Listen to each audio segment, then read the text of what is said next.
Hello，大家好啊！又係掃師傅時間啦。嗱，呢一系列嘅片咧，係針對翻一個咧整除性。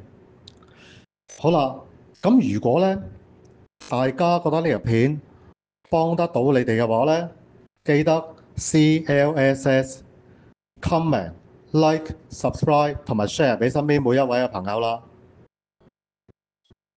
首先咧，我哋界定翻咧咩叫整除先。嗱，如果係除式咧計算得嚟咧嘅熵咧係整數啦。而呢都係冇餘數嘅話咧，呢一個情況咧就係整除啦。嗱，舉一個例啦，例如咧14啦除以2咧係7，亦都係冇餘數嘅。換句話講咧，14咧開比2咧整除啦。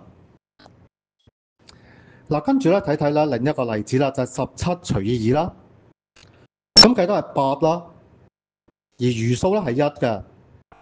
嗱，如果咧你除式裏頭啦，出咗餘數嘅話咧，就唔屬於整除啦。咁所以咧17咧係唔可以咧比2咧整除嘅。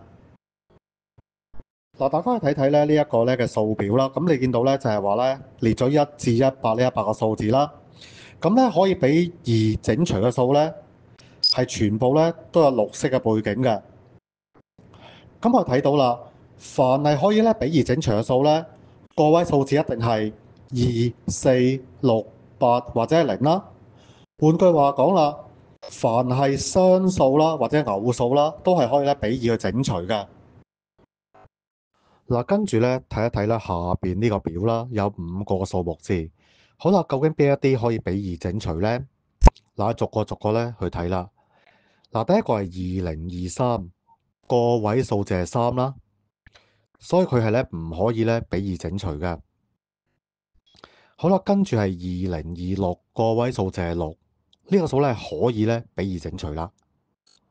第三個就係1038，個位數字係8，所以咧佢都可以比2咧整除嘅。第四個係515，個位數字係5啦，係唔可以咧比2整除嘅。好啦，第五個數6387，個位數字係7，呢個數咧都係咧唔可以咧比2整除噶。多謝大家咧收睇咧我哋嘅片啦，記得 like、subscribe 同埋 share 俾身邊嘅朋友啦。祝大家啦學業進步，下條片再見，拜拜。